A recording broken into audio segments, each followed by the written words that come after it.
Si je te dis Miles Davis, Kassav ou encore Patrick Saint-Éloi, ils sont tous passés par ici. Pourtant, quand je suis arrivé devant ce bâtiment, ce n'est pas une salle de spectacle que j'ai découvert. Ce sont des murs recouverts de fresques, des messages, des visages, des œuvres partout. Et forcément, je me suis posé la question, comment l'un des lieux les plus emblématiques de la culture guadeloupéenne est-il en arrivé là? Et surtout, qu'est-ce qui s'est réellement passé derrière ces murs? De rencontrer ceux qui ont fait vivre cet endroit et essayer de comprendre. Bienvenue au Centre des Arts et de la Culture de Pointe-à-Pitre. C'est parti, générique.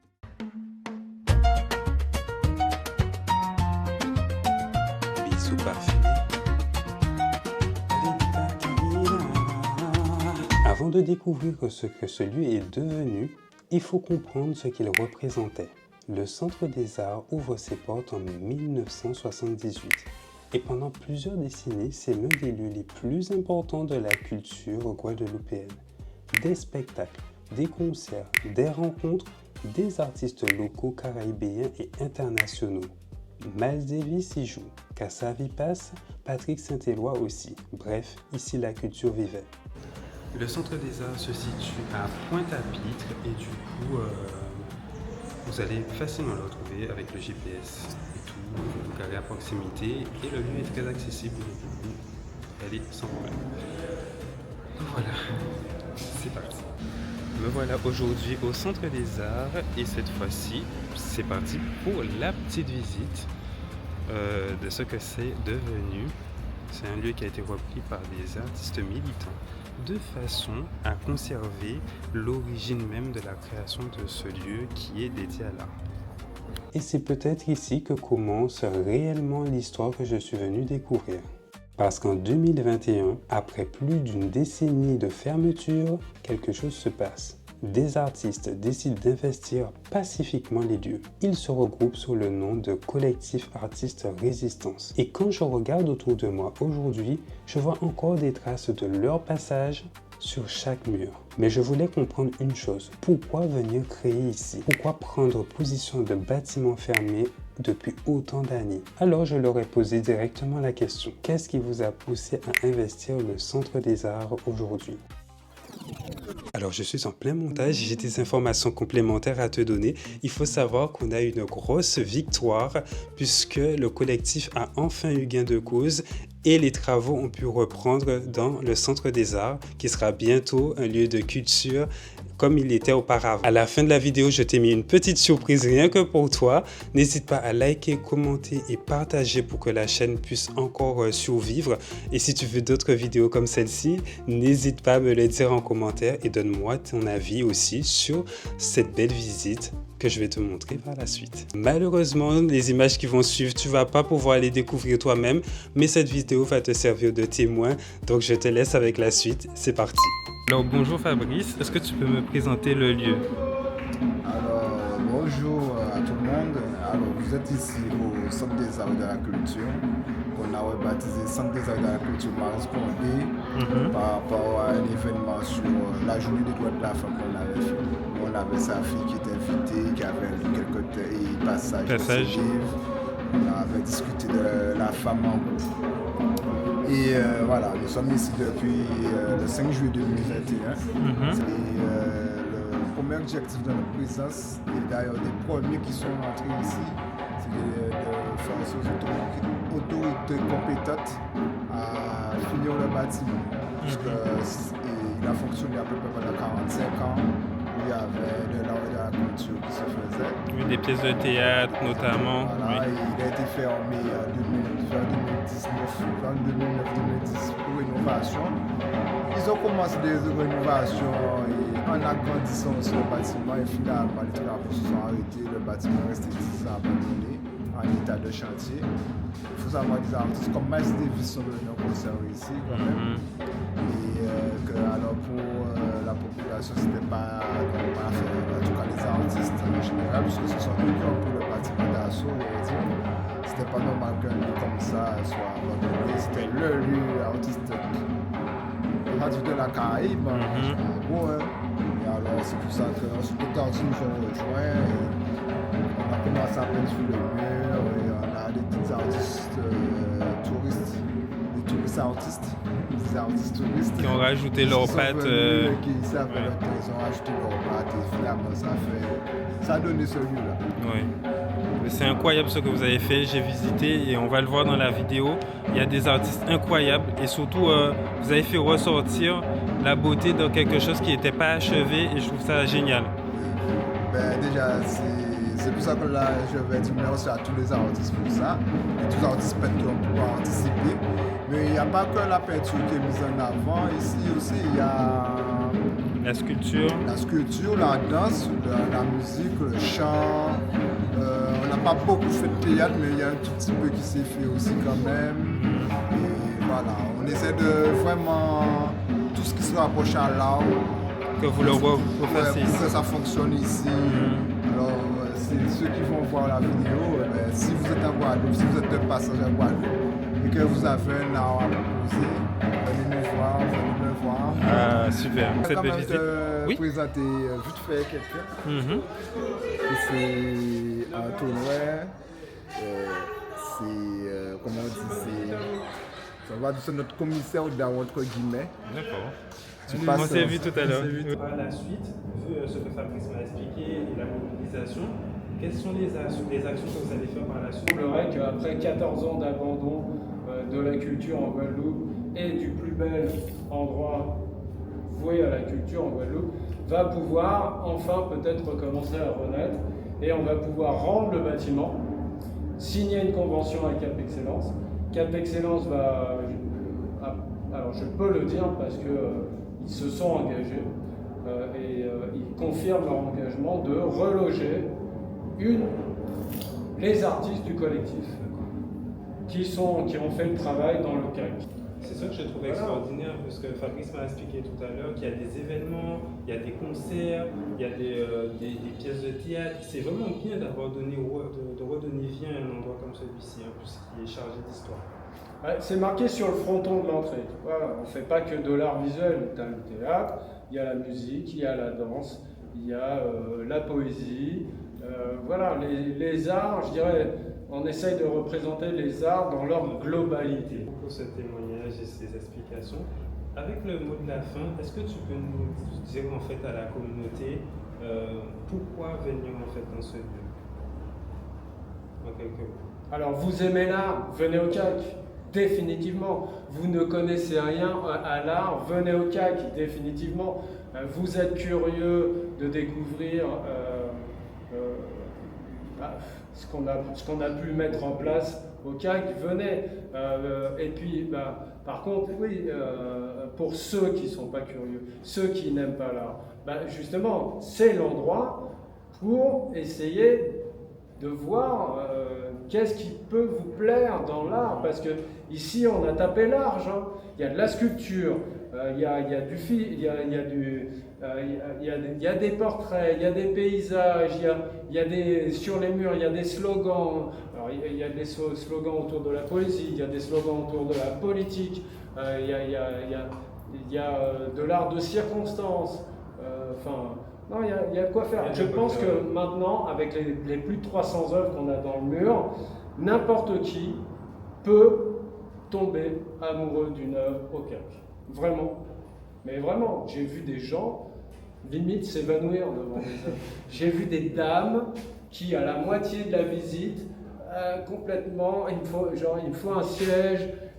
J'ai vu trop d'informations, il y a trop d'énergie. C'est vrai qu'à la fin, j'étais comme transporté dans un voyage.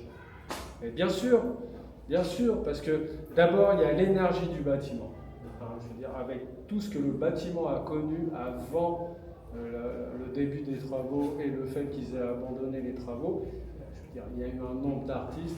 On a eu Cassave, voilà, je dirais que ça, quoi. Hein, Cassave, jeune en plus.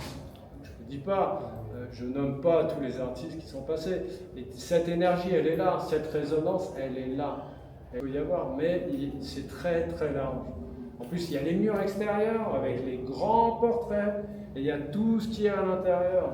On a vu le docteur Henri-Joseph, voilà. On a vu également il y a Maryse Condé, que tout le monde connaît.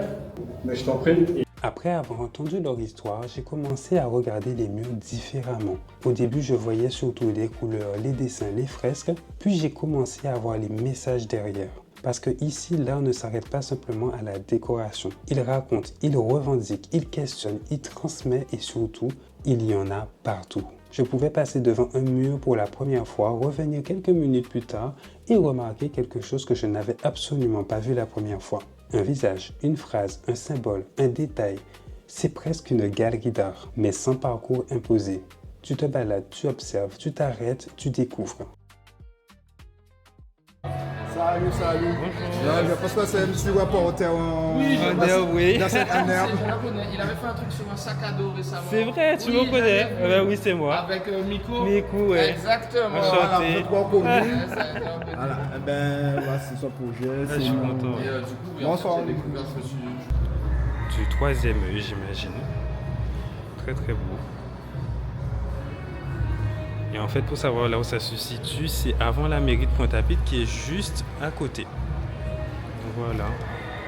Par contre, ça me fait un effet bizarre parce que quand j'étais plus jeune, avec mes parents, on venait voir en fait des pièces théâtrales antillaises ici. Et de voir que ça a été transformé comme ça, je trouve ça impressionnant en fait. Et surtout que de voir ce que les artistes ont voulu représenter dans ce lieu, je trouve ça extraordinaire. Puisque c'est vraiment attirer l'attention avec l'art sur un lieu qui en fait a été laissé en fait à l'abandon. Et de voir que là maintenant, tout ce qui en dégage avec les différentes œuvres artistiques qui sont faites dans le mur, je trouve ça génial. Et franchement, il y a même une émotion dans ça. Je vous montre en fait le reste. Un visage, une phrase, un symbole, un détail. C'est presque une galerie d'art, mais sans parcours imposé. Tu te balades, tu observes, tu t'arrêtes, tu découvres. À certains endroits, je découvre des œuvres qui parlent directement de la Guadeloupe, de notre histoire, de nos identités, de nos combats. Ailleurs, les messages parlent de solidarité, d'entraide, de transmission, de résistance. Pour ces artistes, créer ici, c'est aussi une façon de dire « ce lieu reste un lieu de culture ». Le professeur Kalalam Omotunde, lui aussi vraiment incroyable comme personne qui vraiment faisait des décryptages de ouf en fait sur la culture afro. Et c'est une très grande perte pour notre communauté, je trouve. Très très grande perte. Et j'espère qu'il y aura quelqu'un qui pourra reprendre la suite. Mais en tout cas, c'est un homme formidable. Franchement, mes balades à Pointe-à-Pitre n'auront jamais le même goût. En passant par là, franchement, j'ai retrouvé en fait un aspect que j'avais déjà oublié. Et surtout quand tu vois que les artistes disent qu'ils ont nettoyé tout ça, parce que c'était pas du tout en état, ils ont réparé avec l'aide en fait des Guadeloupéens qui sont venus leur donner à manger, qui leur ont donné de la peinture et tout. C'est incroyable de voir à quel point quand tu es un artiste, tu arrives à créer un endroit qui était abandonné, quelque chose d'aussi beau en fait. On ressent vraiment ce côté artistique qui est un peu partout dans le bâtiment, c'est incroyable. D'où ma question, quand tu réalises une œuvre ici, qu'est-ce que tu veux transmettre à une personne qui la regarde? Puis au milieu de toutes ces œuvres, il m'a fallu sortir à l'extérieur pour découvrir une qui raconte une autre époque du Centre des Arts, la Ronde de l'Amitié. Elle est là depuis 1978, l'année même de l'inauguration du bâtiment. Créée par Jean-Claude Échard, elle représente des personnages se tenant la main. À l'origine, elle symbolise notamment la fraternité et le rapprochement entre les peuples. Et en la regardant aujourd'hui, je trouve le symbole assez fort. Parce que plus de 40 ans plus tard, ce lieu est justement devenu un endroit où des artistes ont choisi de se rassembler, de créer ensemble, de défendre quelque chose ensemble. Du coup, c'est un lieu incroyable avec tellement de diversité de couleurs que waouh! Regardez la lumière en plus qu'il y a ici, incroyable. Du coup, pour ceux qui connaissent, ça peut être un peu changeant parce que c'est pas à ce que ça ressemblait avant, mais au moins, c'est créatif.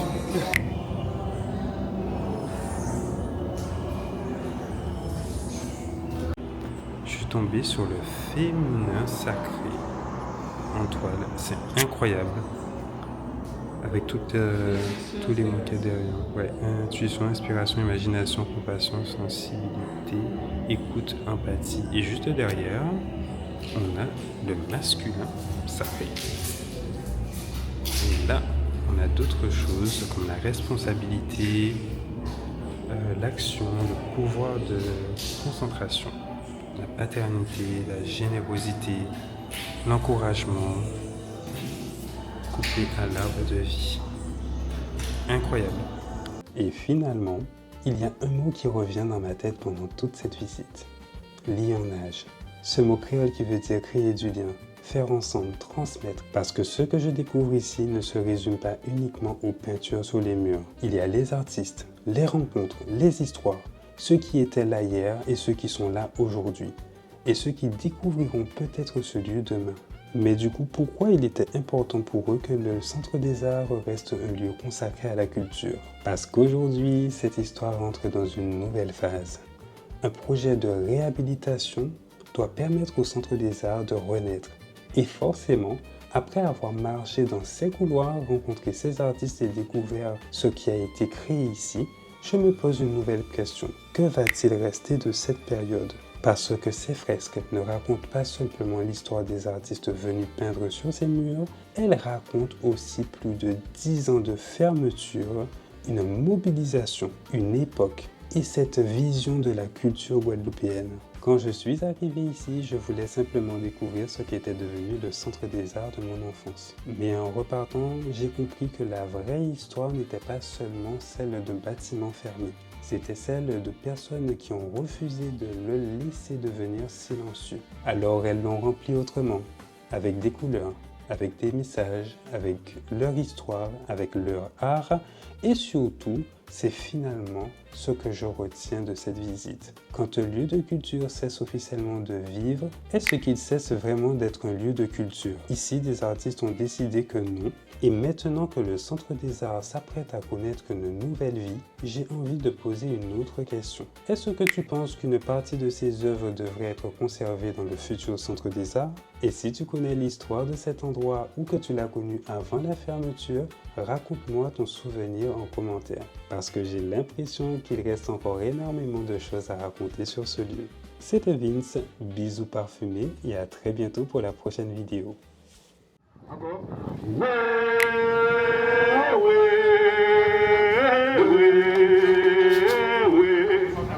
Papa Milo, c'est où qui va mettre africain, c'est quand il m'en nous, ou dis-moi d'origine normande, c'est quand il m'a d'origine normande, et quand t'as voulu, dis-moi gaillé.